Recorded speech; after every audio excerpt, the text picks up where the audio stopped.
Grant, thank you for your time. It's nearing the end of October. That means it's Jazz in the Vines time in the Hunter Valley. How is this year's festival shaping up?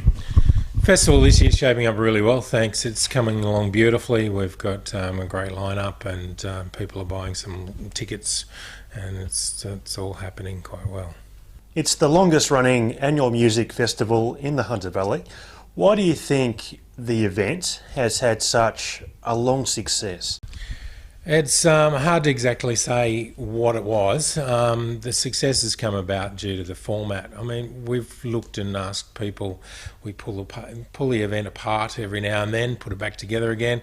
One of the things we find is that the format itself is working. So it's the fact that it's a casual event, it's outdoors, it's daytime, it's more a festival than a concert. Totally different from a lot of the other concert-based things that happen in the Hunter Valley. So you got a relaxed atmosphere. People can kick back, enjoy themselves, family and friends, and listen to some great music, eat good food, and drink good wines out in a good atmosphere. It all just works. Lovely. When you initially came up with the concept for jazz, did you think it would still be running all these years on?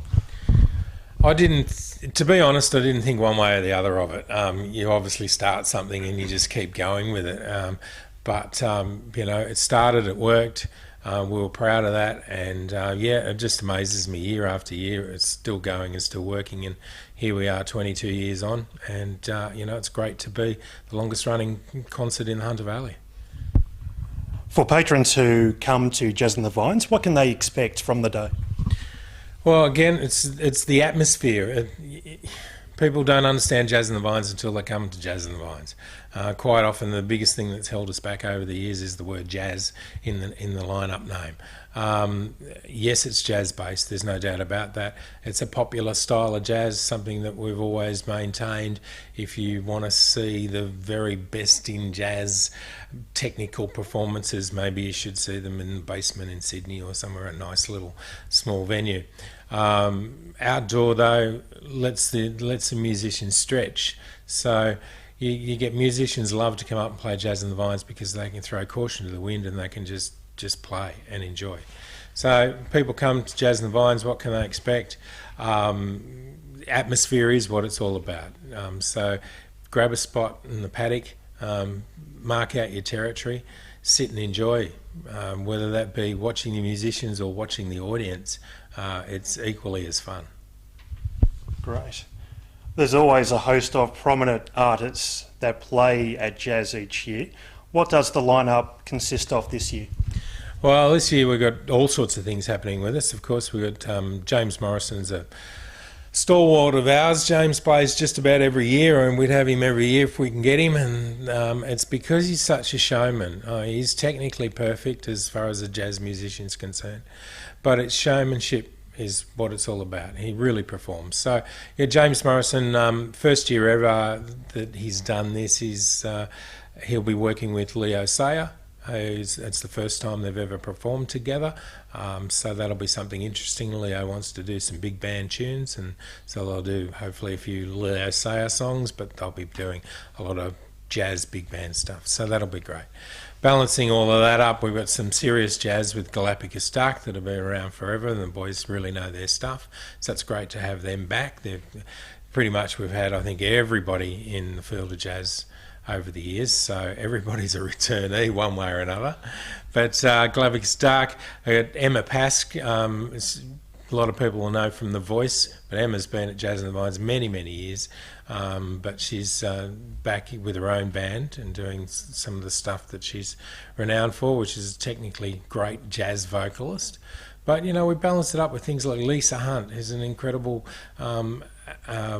American gospel soul singer, and she does all that Aretha Franklin stuff and all the songs that people know, love and like to dance to, 70s stuff almost, all sorts of things, and she'll be taking the day out. But there's all sorts of things.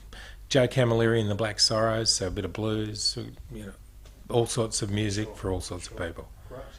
For those wanting to have a beverage or two along with grabbing something to eat, what's some of the food and wine options available on the day?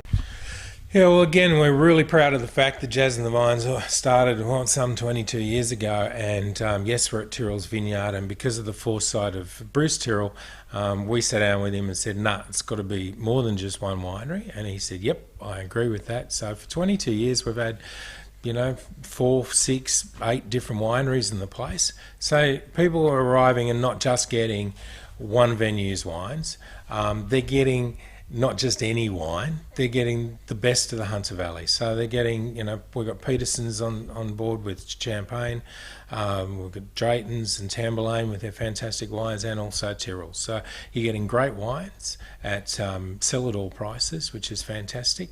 And we've got, this year, we've got 3 or 4 restaurants. We've got Twine Restaurant from up here, the Veranda, and also the Deck Cafe. They'll all be there with all sorts of wonderful things.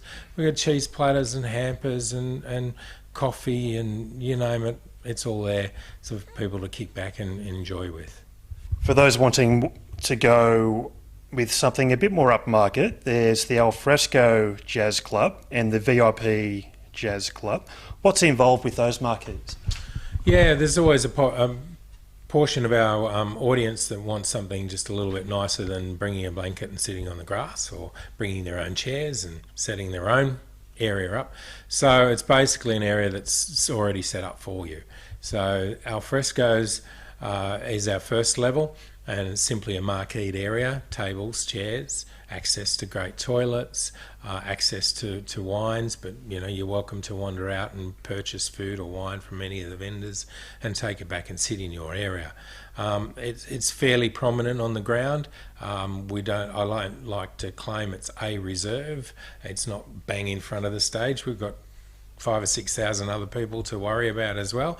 So but it is in a very good position, and you can see the stage and you can hear all the music, and it's a great spot to be. And beside that, we then have the VIP area, which is a similar thing, tables and chairs and access to toilets and everything, but you're also provided with fantastic food and beverage package for while you're there. So lovely foods, great Tyrrell's wines to enjoy, all there included in your VIP package. And there's still tickets left. How can people go about buying them? Lots of ways. You don't have to look too hard to find tickets. Obviously, our website is the main portal, and yes, we take bookings, ticket bookings through our website. Also available through Ticketmaster and Mosh Tix and all sorts of different other agencies here and there. But if you can't find anything, go to jazzandthevines.com.au. Great. Well, Grant, I'm sure this year's Jazz will be another big success, and thank you for your time. You're welcome. Thanks very much.